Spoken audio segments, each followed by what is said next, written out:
When you get an eviction, this piles up. It makes it harder for you to rent at another place. It costs you more to live the poorer you are. We're seeing these large property management companies take this money and then turn around and continue eviction processes.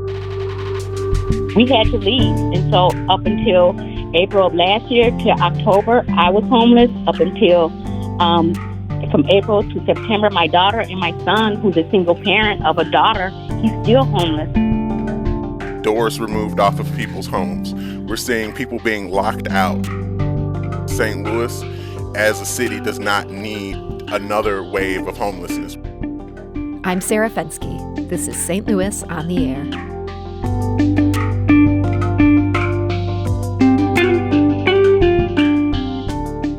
One of the most troubled apartment complexes in the metro area lies just east of the River des Peres in the city's Carondelet neighborhood. This low-income housing complex was previously known as Southwest Crossing. Owners TEH Realty came under fire for horrible living conditions, and after tenants went public with their concerns, the ownership group came under fire.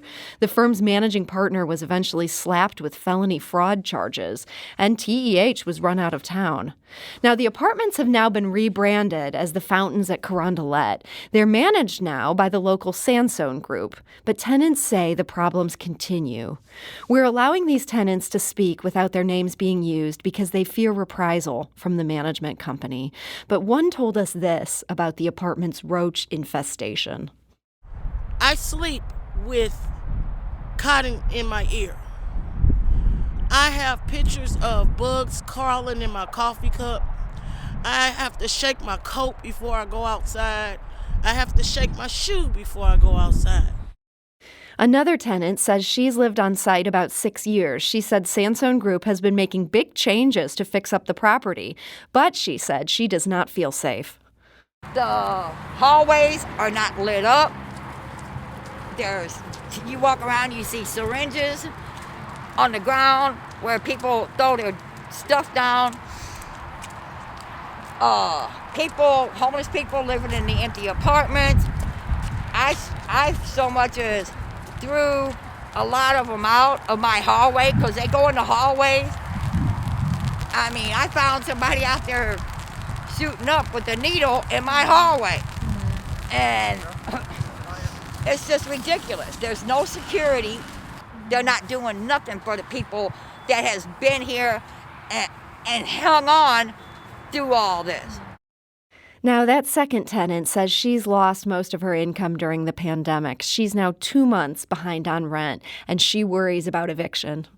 I offered them $800, and she told me that wasn't good enough, that I had to pay it down to $0. And I was like, well, that's not happening. Not right now, anyway. So I gave them $400 for January. I'm not giving them nothing else. If whatever I'm giving them is not going to help me, then I'm going to put that back. Because if I eventually get put out, I'm going to need it. I am not going to give you $800 and then next month you put me out. Now, the city has an eviction moratorium in place through March 1st. It does not forgive rent. It only postpones it coming due. Tenants will have to pay up all they owe once the moratorium ends. And the Sansone Group has been sending eviction letters, residents told us. They sent me a eviction letter, and it said for $2,200, but a month ago she had it up to $3,000. So I have these letters where she's rent is going up and down, up and down, up and down, and I'm not getting what's going on. And then she has a termination letter telling me to vacate the premises, and I wasn't even a month late then when she told me that. Now, attorney Lee Camp of ArchCity Defenders has been on site. He's trying to assist residents, and he gave us his take on the situation. Despite trying to work towards finding some sort of global solution for the tenants living here, it's difficult because they all have, fact-specific cases. Some are behind on rent because they lost their job during the pandemic. Some have withheld rent because of the conditions in their homes. Some are just living, paycheck to paycheck and dealing with the burdens that poverty puts on individuals. And so every situation's different.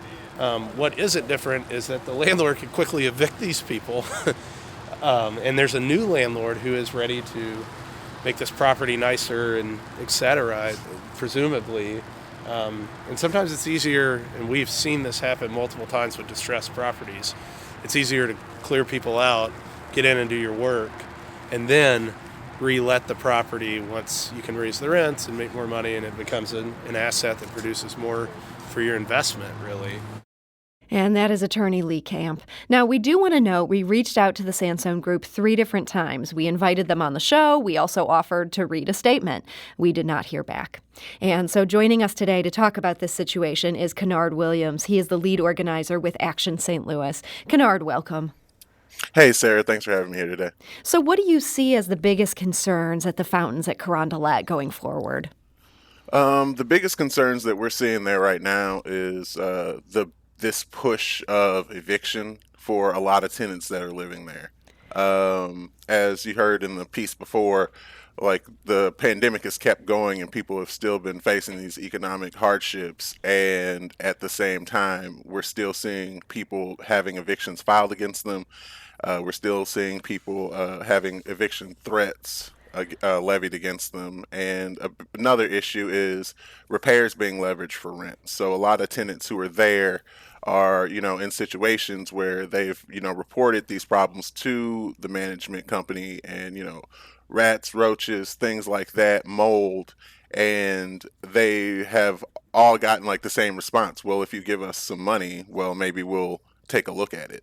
So tell me how this works. We're in an eviction moratorium. This is the law of the land right now, in addition to being the law in the city. Can a landlord hold that over their head and say, I'm not going to fix these conditions if you don't make good on this rent that under the eviction moratorium, they're not allowed to be evicted for not paying? No. Landlords still have the responsibility of upkeeping the property that people are living on, and people have a right to live in dignity. And what we've seen in this situation is not that. We've seen, people in these situations, they've tried to make arrangements. People have done it the way that, you're supposed to try to make arrangements with the landlord, try to say, hey, I can make this much, for rent, and still people are getting these letters threatening evictions. And, they're not coming in like small numbers. Like just a couple weeks ago, there were about 6 or 7 people who had evictions filed there. And when you say an eviction is filed, what does that mean during, again, this period of supposed moratorium? So, yeah, with the moratoriums, the way those work is that, you're still responsible for, the tenant's still responsible for paying their rent. However, the eviction itself cannot be executed by the sheriff's office. And locally, we have a moratorium in the city, and nationally, we have the federal moratorium. Now, the dates on those are different. The local moratorium ends at the end of February, and the federal moratoriums end at the end of March. However, the local moratoriums provide a lot more protections for people in a lot of situations that are, like they could be in a situation where they have a predatory landlord, where they don't have a lease, where people have these like ramshackle leases that have full of holes all across them. Mm-hmm. But those people are often protected by these local moratoriums. And without that, a lot of people will be left vulnerable and facing eviction. So with these moratoriums in place and this group, the Sansone Group, still going ahead and sending these letters, is it your sense they're just trying to get their ducks in a row so they can act quickly when and if this moratorium gets lifted? Certainly. What we're seeing, you got to think of it as since last March, evictions have still gotten filed. So while they haven't been executed, think of this as a balloon that's been filling up. And without any sort of stimulus or anything passed for people to be able to pay this rent and for adequate systems of rental assistance to come in, people are kind of left in the wind. So this balloon keeps filling up. And when these moratoriums, if they run out, a lot of people will be left vulnerable and won't have an option because people can't afford to pay rent right now because of the economic hardships happening. I also want to talk about these conditions that these tenants say they're experiencing and that I know you've witnessed there. One tenant that our producer talked to suggested that attempts to fix up the property are actually making things worse for current tenants, that things are blowing around, that, walls being torn out, that this is causing even more problems. Is that your sense of things?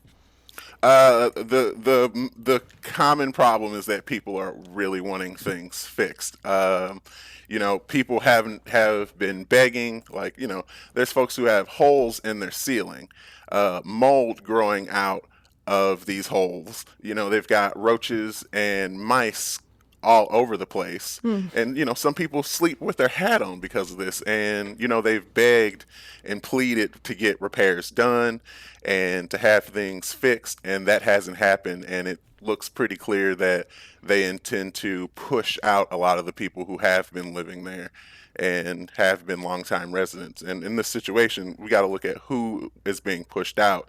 And that is a lot of poor tenants who are living there, people who don't have another place to go, people who are already paying more than what somebody would normally be paying because maybe they have had an eviction on their record. And that's another piece, is that when you get an eviction, this piles up. It makes it harder for you to rent at another place. It costs you more to live the poorer you are. Mm-hmm. But so Sansone Group might want to get these units fixed up and be able to rent them to somebody who'd pay even more than what you feel like is already over market, what some of these tenants are paying. Definitely. That, and what we're seeing is a gravitation of who's being pulled into the complex now, which is a lot of younger Black families. So, when you think about things like Sansone receiving, these PPP funds for the coronavirus relief, they took about $2 to $5 million, somewhere in there. They're taking federal tax dollars for aid and assistance that was meant for small businesses to keep, shops on the corner alive. And we're seeing these large property management companies take this money and then turn around and continue eviction processes against people. So, they understand, the situation with hardship, but will not extend that same grace to people who are living in these properties. And we do want to remind our listeners, we reached out to the Sansone Group on multiple occasions. We did invite them to be on the show or to share a statement. We did not hear back on that. Now, Kennard, you're working with attorneys like Lee Camp, who's with ArchCity Defenders, and he told us a bit about the role that he sees himself having on site. So that's where the rub lies, is the financial investment that was made by this landlord versus all of these people who have lived here for so long that deal with various different issues, a lot of them poverty-based issues, and they're the ones that almost every time are the forgotten voice at the table as the city comes in and restructures something or a bank comes in to finance a deal. The tenants are hardly ever at that table, and we try to at least help give them a voice at that table, or we provide legal support to organizers that really try to lift up their voices. And Kennard, Lee Camp there, he mentioned the city. Do they have a say in what happens with this particular property, the fountains at Carondelet, at this point? I mean, it kind of depends on, who's in charge. It could be easy for the city to really crack down on them for some of these conditions, right? Mm-hmm. There's been situations of, trash all over the place. Some people have, ceilings caving in. These are things that are property, building code violations that, a normal person, if you owned a house and you had these things visibly wrong with your house, you would get fined into next Tuesday for. Mm-hmm. So you feel like the city has some room where they could force changes and force better living conditions here.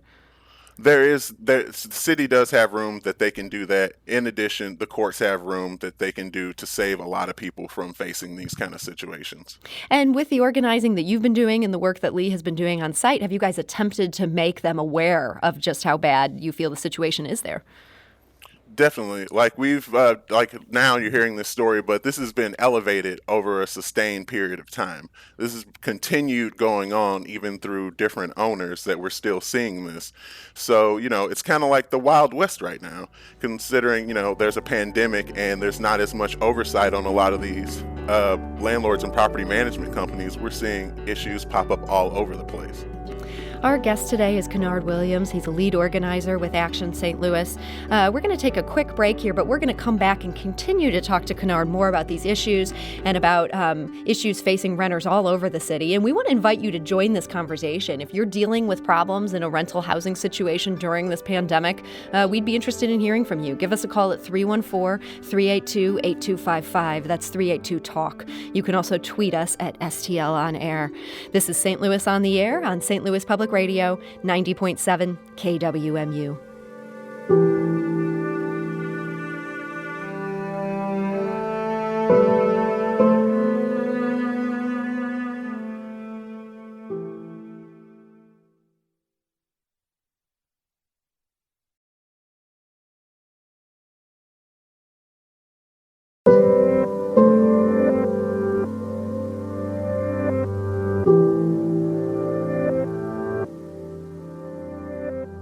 And now back to our conversation. My guest is Kennard Williams. He's a lead organizer with Action St. Louis. We've been talking a lot about the fountains at Carondelet, which is one of the most troubled housing complexes in the city. It's under new management, but residents are still not happy with this new management. We heard a really interesting thing. This is from a listener named Mario. He says the fountains was once a really nice apartment complex. A few Cardinals players lived there. Joaquin Andujar was one of the most prominent. That's a very interesting footnote there. And Kennard, I'm actually going to go to the phones here. We have Kimberly calling. I believe she's actually calling from the fountains at Carondelet. Kimberly, hi. You're on St. Louis on the Air. Hi, how are you? Thank you for joining us. Kimberly, what's been your situation there? Oh, roaches. My son is sick. Kimberly, unfortunately, we were having some problems with that call there, but it sounds like Kimberly is confirming what we heard from the residents that we spoke with when we were there. And Kennard, I'm told this is somebody that you actually helped there on the ground. Is that voice that as quickly as we were able to hear it, did that sound familiar?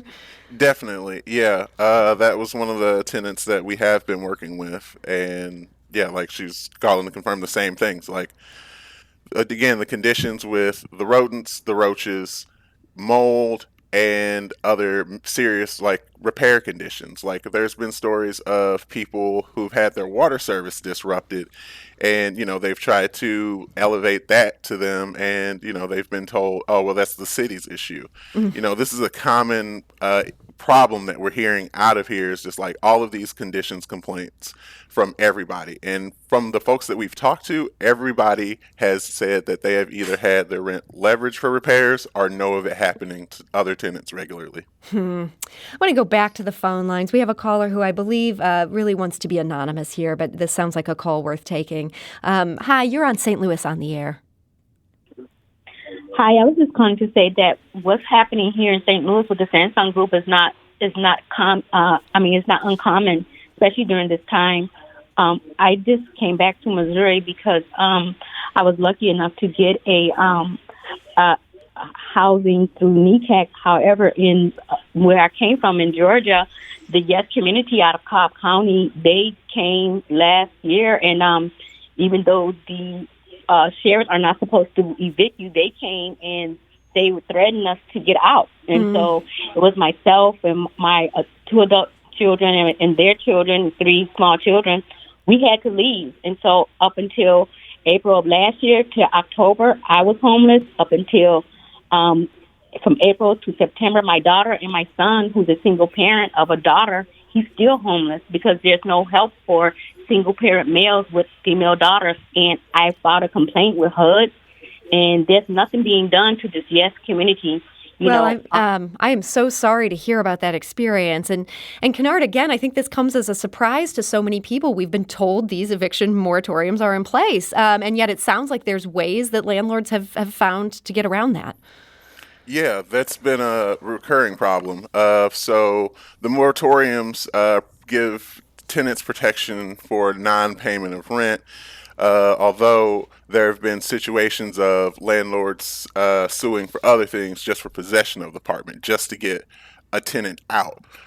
Like, just putting aside the fact that there's a pandemic right now, that there's a blizzard right now, like we've seen a lot of different changes in these strategies from, just like this kind of thing where you see people being threatened and having suits filed against them and pushed out in bulk, which there are still bulk filers putting in, sometimes up to like 30 people's names in to go through these eviction filings.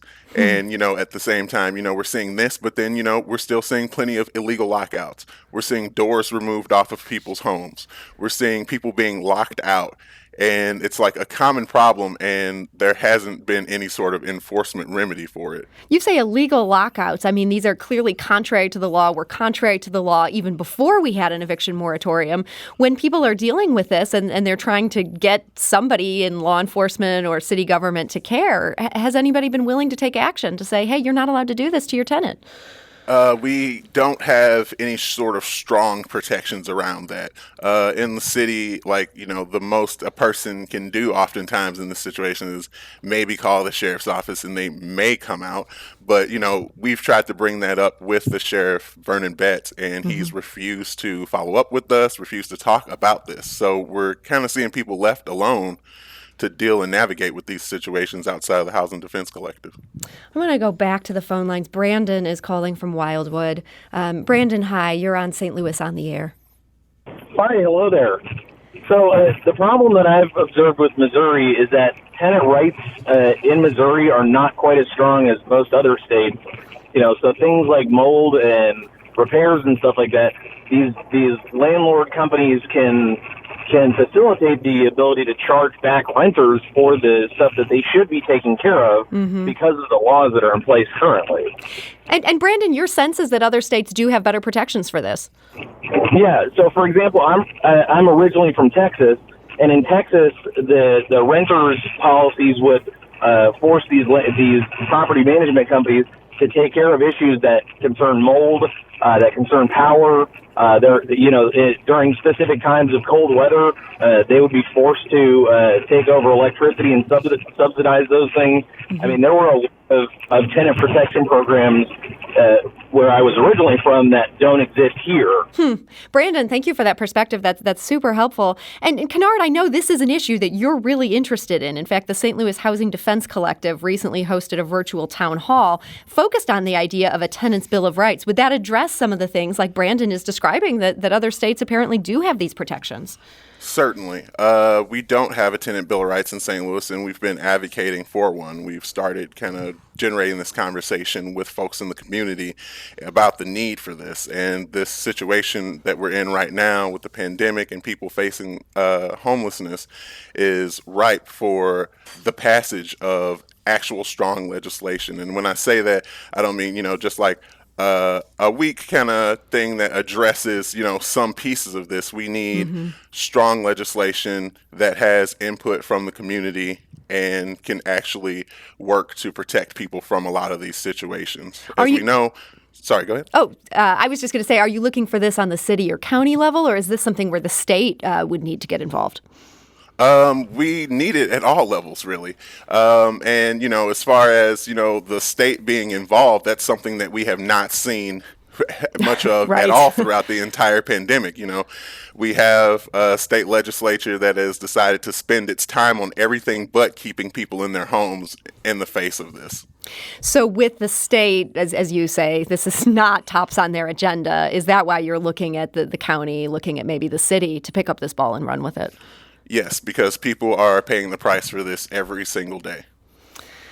Well, this is such a troubling problem. And, when our producer was at the fountains at Carondelet the other day, she did talk to Lee Camp of ArchCity Defenders. He had some interesting words. He shared his hopes for one of the tenants we spoke to, but he also offered a real word of warning.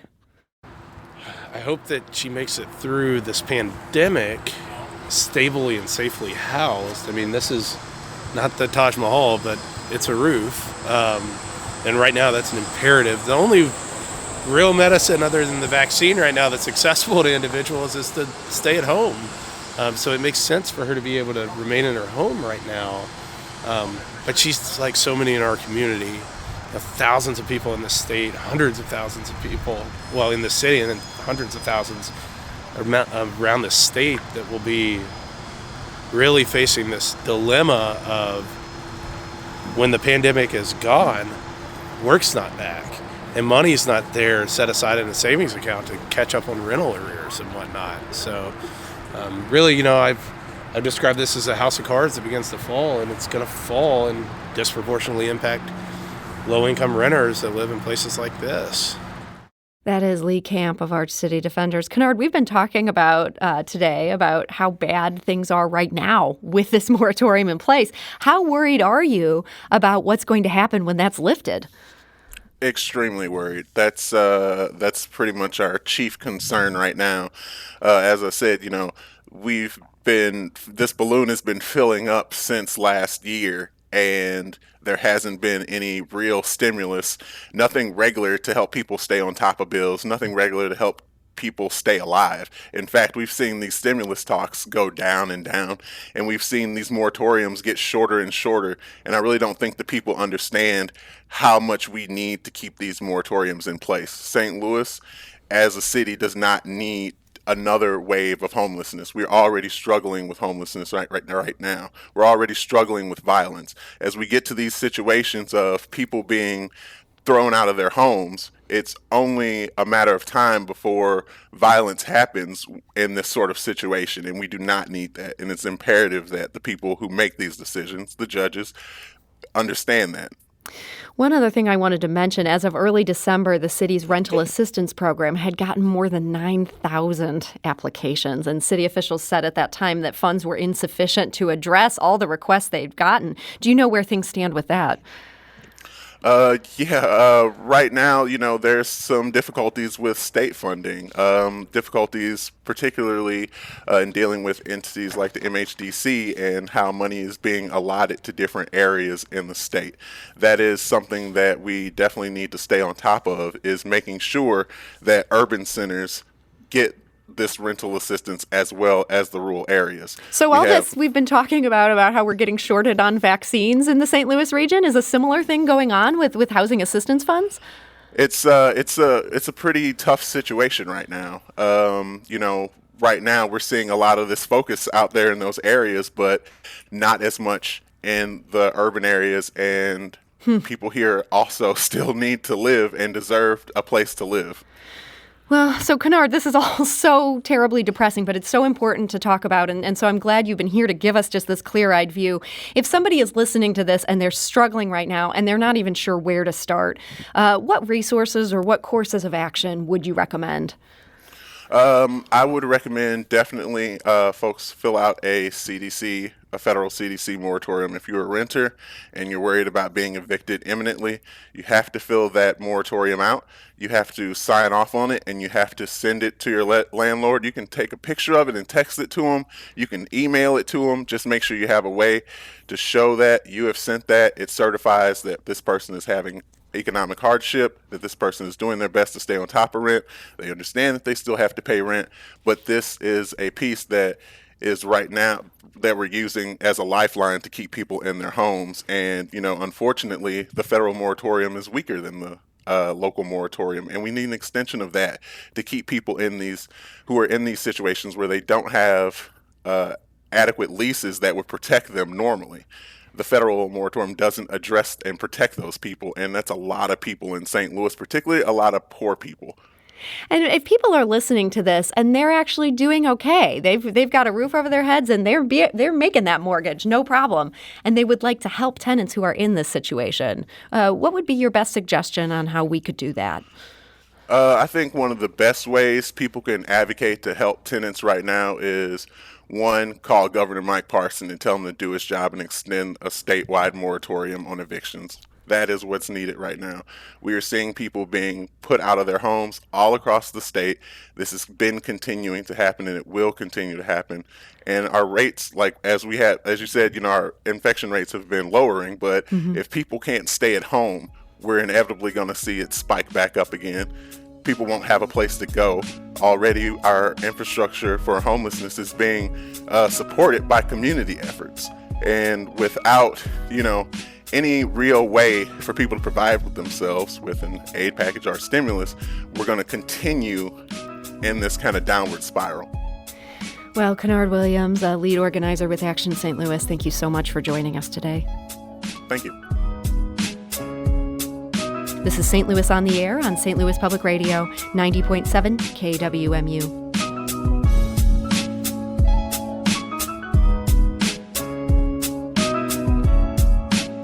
If you learned something new from today's episode, consider leaving us a review and rating on Apple Podcasts on the App Store. It's the easiest way to help people discover our show. We appreciate it. Thank you.